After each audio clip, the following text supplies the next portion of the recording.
दोस्तों, आपने आज तक ना जाने कितने और कैसे बाबाओं की कहानी सुनी और देखी होगी, लेकिन आज हम जिस बाबा की बात करने जा रहे हैं, उसने जो कारनामा करके दिखाया, उसकी कोई दूसरी मिसाल आपको मिल ही नहीं सकती। उस बाबा को देश की पुलिस ने क्या खदेड़ा, बाबा ने सीधे एक नया देश ही बसा लिया। जी हाँ, ये मजाक नहीं है। कई इल्जामों से घिरे इस बाबा ने भारत से भागकर भारत से करीब 16,000 किलोमीटर दूर एक नया देश बसाने का ऐलान किया है। वहीं इस देश के लिए पासपोर्ट से लेकर देश के संविधान और कानून की रूपरेखा तय कर ली गई है। जहां पुलिस उसे हिंदुस्तान में ढूंढ रही है, वहीं वो किसी दूसरी जगह अपना मुल्क बनाए बैठा है, जहां का यही स्वामी है, यही राष्ट्रपिता है और यही भगवान है। दोस्तों, हम बात कर रहे हैं इराजा शेखरन उर्फ स्वामी नित्यानंद जी महाराज की। इसने हिंदुस्तान में पुलिस और गिरफ्तारी के खौफ से अलग अपने लिए एक नई दुनिया बनाई है। उस दुनिया का नाम है कैलासा। ये कोई आश्रम या अड्डा नहीं, बल्कि अपने आप में पूरा का पूरा एक राष्ट्र है। दुनिया का इकलौता हिंदू राष्ट्र जिसका अपना पासपोर्ट है, अपना संविधान है, अपना प्रधानमंत्री है, अपना कैबिनेट और अपनी सेना है। तो दोस्तों, आइए जानते हैं आज की वीडियो में इस अय्याश और ठरकी बाबा की नई दुनिया के बारे में, जहां ये अपनी रंगरेलियों में इतना लीन रहता है। दोस्तों, हिंदुस्तान के फरार अपराधी और इस राष्ट्र के स्वामी का दावा है कि दुनिया का कोई भी हिंदू यहाँ की नागरिकता पा सकता है। आपको बता दें, ये बाबा मशहूर तब हुआ जब इसका एक साध्वी के साथ एक वीडियो लीक हो गया। उससे भी ज्यादा सुर्खियां इसने तब बटोरी जब इसने अमेरिकी देश एक्यूडो के नजदीक एक टापू को खरीदकर उसे अपना नया देश घोषित कर दिया और उस देश का नाम रखा गया कैलासा। हम यहाँ एक चीज साफ कर दें, दुनिया के नक्शे पर आप जो कैलासा देख रहे हैं वो महज एक तस्वीर है। इसका वास्तविकता से कोई लेना देना नहीं है, क्योंकि जिस कैलासा राष्ट्र की बात रेप का आरोपी नित्यानंद कर रहा है, वह कहाँ है ये अभी तक साफ नहीं हो पाया। दुनिया के इकलौते हिंदू राष्ट्र कैलासा की लोकेशन भले साफ ना हो, लेकिन उसके अलावा तमाम चीजों का खुलासा नित्यानंद ने खुद ही कर दिया है।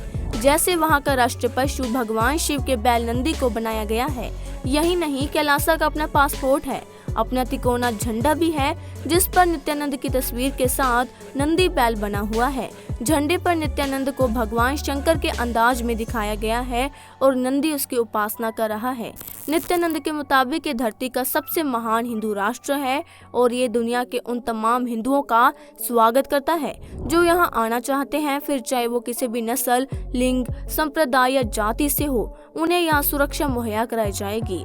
जिस नित्यानंद पर साध्वी का यौन शोषण करने और मासूमों को बंधक बनाकर प्रताड़ित करने का आरोप है, वहाँ हिंदुओं को ऐसा देश देने का दावा कर रहा है जहाँ शांति होगी और बिना किसी तरह के हिंसा या दखल अंदाजी के हिंदुओं को अपनी संस्कृति और कला का पालन करने का मौका मिलेगा।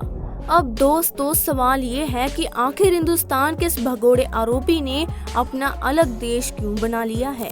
शुभ तो वो कहीं भी सकता था, फिर देश बनाने का क्या तुक है? इसके पीछे इस बाबा का मकसद क्या है, ये जानना भी जरूरी है। लेकिन फिलहाल जो जानकारी आ रही है उसके मुताबिक नित्यानंद का दावा है कि उसने सिर्फ सनातन धर्म की रक्षा के लिए नहीं, बल्कि दुनिया भर में प्रताड़ित हो रहे हिंदुओं को शरण देने के लिए कैलासा राष्ट्र बनाया है। यहाँ हिंदुओं की अपनी सरकार होगी, अपना कैबिनेट होगा और उनके विभाग भी बांट दिए जाएंगे, जैसे department of enlightened civilization, department of human services और डिपार्टमेंट ऑफ कॉमर्स। वहीं दोस्तों, आपको बता दें, हिंदुस्तान से नित्यानंद के हिंदू राष्ट्र की दूरी करीब 16,000 किलोमीटर से भी ज्यादा है, लेकिन अमेरिकी देश एक्यूडो के नजदीक कैलासा राष्ट्र का एक मुख्य भाषाएं अंग्रेजी, संस्कृत और तमिल है। कैलासा की अर्थव्यवस्था कैसे चलेगी, इसका भी मॉडल तैयार किया गया है। कैलासा का एक मकसद मंदिर आधारित जीवन शैली को फिर से व्यवहार में लाना है, यानी ऐसा जीवन जो मंदिर और इसकी गतिविधियों के इर्द गिर्द घूमता हो। यहाँ हर किसी के लिए मुफ्त शिक्षा, मुफ्त स्वास्थ्य सेवाएं और यहाँ तक कि सबके लिए मुफ्त खाने की व्यवस्था भी होगी। दोस्तों, क्या आप जानते हैं, जो यौन शोषण और किडनैपिंग जैसी संगीन क्राइम के लिए हिंदुस्तान में वांटेड भगोड़ा है, उसने आखिर क्यों अपना अलग राष्ट्र बना लिया है? असल में क्या वजह थी जो ऐसे राष्ट्र के निर्माण में लग गया? दोस्तों, नित्यानंद ने ऐसा इसलिए किया क्योंकि उसे कभी कभी लगता है कि वो भगवान है। जिसके चलते उसने लातिन अमेरिकी देश एक्वाडोर के नजदीक एक टापू खरीदकर उसे अपना नया देश बना लिया है। हालांकि ये पहली बार नहीं है जब किसी ने टापू खरीदा हो। अब अगर नित्यानंद की कोशिश कामयाब हो गई होती तो फिर देश से भागने वाले भगोड़ों को एक नया ठिकाना मिल जाएगा। दोस्तों, अगर भारत की पुलिस और एजेंसीज उसके पीछे ना पड़ते तो भगवान बनने के लिए नित्यानंद को हिंदुस्तान से इतना दूर जाने की जरूरत नहीं होती। मगर लोगों की आस्था से खिलवाड़ कर पाखंड का इतना बड़ा साम्राज्य इस शख्स ने खड़ा कर दिया। अब इसका हिस्सा होना जरूरी हो गया था। लेकिन इससे पहले कि देश के दूसरे तमाम बाबाओं की तरह इसे भी सलाखों के पीछे भेजा जाता, ये नेपाल के रास्ते कैलासा निकल गया। दोस्तों, खुद को चमत्कारी शक्तियों से भरपूर होने का दावा करने वाले भगोड़े नित्यानंद की तलाश काफी वक्त से पुलिस को थी। मगर अब उसकी खबर आई थी तो वो इतनी दूर निकल चुका था और उसे पकड़ना मुश्किल है।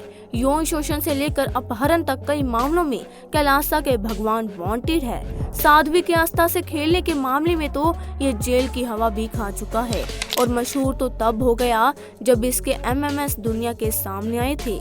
मगर ना जाने क्या बात है इस चेहरे की कि इसकी हकीकत जानने के बाद लोग उसके झांसे में आने लगे हैं और फिर से इसने लोगों की आस्था से खेलना शुरू कर दिया है। लेकिन दोबारा सुर्खियों में तब आया जब अहमदाबाद आश्रम में उसके एक भक्त ने उस पर अपने 4 बच्चों को बंधक बनाने का आरोप लगाया। लेकिन जब तक पुलिस इस तक पहुंचती तब तक ये रफू चक्कर हो चुका था। सबको लगा नित्यानंद का खेल अब खत्म हो जाएगा और अब उसका जेल जाना तय है। लेकिन अचानक से वो गायब हो गया। वो अपराधी जिसे जेल में होना चाहिए वे 7 समुंदर पार भगवान बना बैठा है और वहीं से धर्म के नाम पर लोगों की आस्था से खेलने की इंटरनेशनल कोशिश कर रहा है।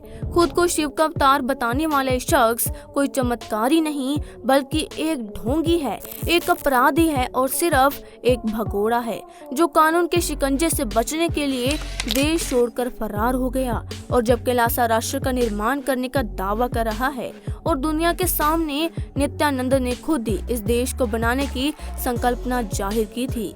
दोस्तों, ऐसा इसीलिए क्योंकि अब भारत में नित्यानंद की पोल खुल चुकी थी। वो जानता था अब बहुत ज्यादा वक्त तक वो कानून के शिकंजे से बच नहीं पाएगा, इसलिए उसने विदेश में इस नए देश को बनाने का काम शुरू कर दिया। नित्यानंद का अगला टारगेट अब वो विदेशी लोग हैं जिन्हें वो हिंदू धर्म, संस्कृति, योग और मेडिटेशन के जरिए शांति देने का दावा करके ठगने की कोशिश में है। दुनिया भर में अपना साम्राज्य तो उसने पहले ही बना रखा है, अलग अलग देशों में उसके आश्रम भी है। ऐसे में अगर कैलासा राष्ट्र पूरी तरीके से अस्तित्व में आ गया और उसे पूर्णतः मान्यता मिल गई तो फिर उसे पकड़ना आसान नहीं होगा।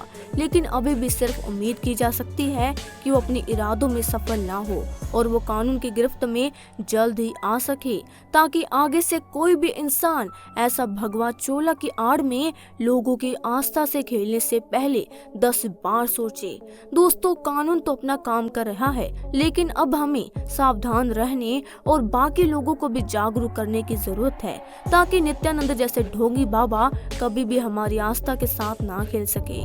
तो दोस्तों, ये है कि माइंडेड बाबा की सच्ची दास्तान आपको कैसे लगी, आप नीचे कमेंट सेक्शन में जरूर बताइएगा, जिससे हमारे समाज के लोग इन बाबाओं के झांसे में ना जाए। और इसी तरह की इंटरेस्टिंग वीडियोस को देखते रहने के लिए हमारे चैनल को सब्सक्राइब जरूर कीजिएगा और घंटे के बेल आइकन को भी प्रेस कर दीजिएगा। तब तक के लिए धन्यवाद। मिलते हैं ऐसे इंटरेस्टिंग जानकारी के साथ।